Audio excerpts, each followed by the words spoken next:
All right, guys, so this is coming from Senator Natasha. You all know the saga with Senator Natasha and how she and Akpabio has been going up and down. But one question I want to ask is, why is nobody actually supporting Senator Natasha? Why is nobody really talking in her favor? Nobody has actually said anything in the public, in the media about her. Now, she was suspended for 6 months after submitting a petition against Akpabio for sexual abuse, and she was suspended.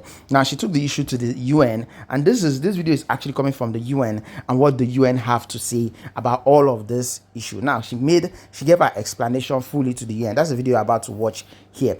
Also, she also made it clear that all her cars, salary, everything was suspended for 6 months. Now, this House of Rep also made it clear that they are shutting down all adult sites in Nigeria. Well, all of those videos is what you'll be finding here. Don't forget to subscribe. Please, in the comment section, share your thoughts there below, as we would love to hear from you particularly. But first, I'd like to apologize to Honorable Kafila Ogbara. I am not here to bring shame to our country. I'm here to seek help for the women of Nigeria. Again, my name is Senator Natasha Akpoti Udwa. 5 days ago, on the 6th of March 2025, I was suspended. As a senator, I was suspended illegally because I submitted a petition of sexual harassment against the President of the Nigerian Senate, Senator Godswill Akpabio. I thought that by submitting the petition, he would recuse himself, and both of us will submit ourselves to the Committee on Ethics, Privileges and Public Petition for a fair and transparent investigation.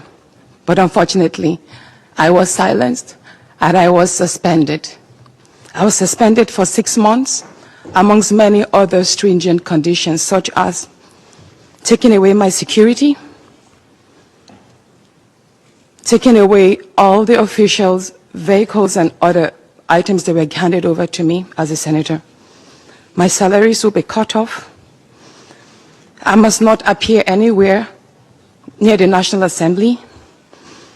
And for 6 months, I'm not to introduce myself or present myself as a senator locally in Nigeria or internationally. That means I'm here illegally.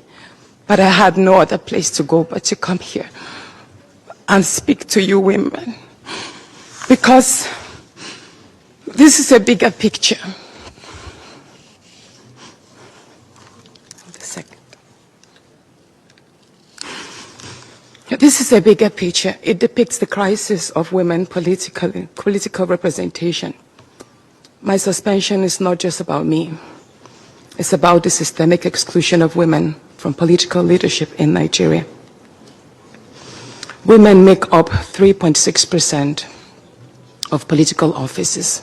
And in the Senate, it's just 2.8. We have 109 men, and only 4 of us are women. So right now, it's 108 with only 3 women. This is a clear case of political victimization, punishment for speaking out against impunity, corruption, and gender-based violence. The United Nations Declaration 48/104 declares sexual harassment as a form of gender violence. The Senate's actions are an assault on democracy. I was elected by my constituents to represent them, yet a few powerful men have unilaterally decided to silence their voices by suspending me for 6 months.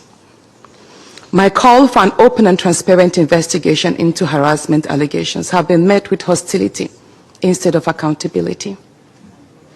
If a female senator can be treated this way in the full view of the world, imagine what ordinary Nigerian women will go through every day in workplaces, in universities, and other aspects of our society. A culture of harassment and silencing must end. And this is not just a Nigerian issue. It is a global one. Women in politics, media, and businesses face threats, intimidation, and violence for simply demanding fairness. From sex for grades scandals in universities to harassment in workplaces and political spaces, Nigerian women have constantly been forced into silence. We need stronger We need stronger legal protections and a zero culture tolerance for gender-based discrimination and intimidation. My call to the international community is such that the world must not stay silent as democracy and women's rights are rolled back in Nigeria. I call on human rights organizations, women movements, and democratic institutions to hold the Nigerian Senate accountable. Nigeria needs global partners to push for women's political inclusion, safety, and protection from political harassment. You may ask, what are my next steps? I will resist the political intimidation.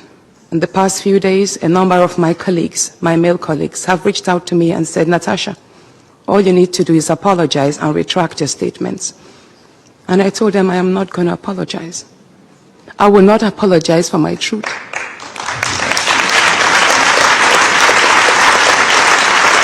Thank you. Thank you.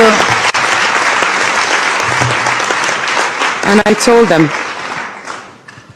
that I will stand the 6-month suspension, and the very first day I return, I will represent my petition on sexual harassment. And I will continue doing so until there is a fair and transparent investigation. I will fight, thank you. I will fight this injustice and continue to represent my constituents, whether the Senate wants to hear me or not. I will work with women's group, civil society, and legal teams to ensure that this unconstitutional suspension is squashed. This is bigger than me. This is about ensuring that no other woman in politics or public office will ever be silenced again. Thank you so much. In the country have forbidden nudity and obscenity in any form. Also note that countries across Asia, Africa, and the Middle East have enacted legislation that ban pornography in their domains. Aware that renowned psychologists and sociologists around the world have issued stern warning on this psychological, sociological, and mental consequences of viewing pornography contents. Concerned deeply that some of the immediate effects of viewing pornography contents include A, causing deception in marriage and which may later on affect family life. B, promoting adultery, prostitution, and many oral expectations that can result in dangerous, promiscuous behavior. C, leading to addiction, escalation, desensitization, and the acting outside. Internet websites, hosting pornographic contents, and sanction defaulting internet service providers, standing in the name of Honorable Alatu Shehu Tafoki. Honorable Tafoki is invited to move the motion. Mr. Speaker, very distinguished colleagues, I remain Honorable Engineer Shehu Alatu Tafoki, representing Paskari, Kankara Sabwa Federal Constituency. I'm from Katsina State. I rise to move a motion for the need to block internet website hosting pornographic content and sanction defaulting internet service providers. The House note that cyber pornography is fast becoming a global problem and no concrete steps have been taken to curb the phenomenon of cyber pornography in Nigeria. Aware that Nigeria is a highly religious country and all the major religions usually by one person, the change of attitude toward oneself and his family. Resolve 2. 1. Urge the Nigerian Communication Commission, NCC, to direct the internet service providers operating in the country to take immediate steps to block all websites that host obscene and pornography content. 2. Also urge the Nigerian Communication Commission to apply the full rigors of the Nigerian Communication Act and National Information Technology Development Act needed against the defaulting internet service providers. And finally, mandate the Committee of Communication and Legislative Compliance to ensure implementation and report within 4 weeks for further legislative action. Mr. Speaker, I so move. Honorable Dr. Gali. Right Honourable Speaker.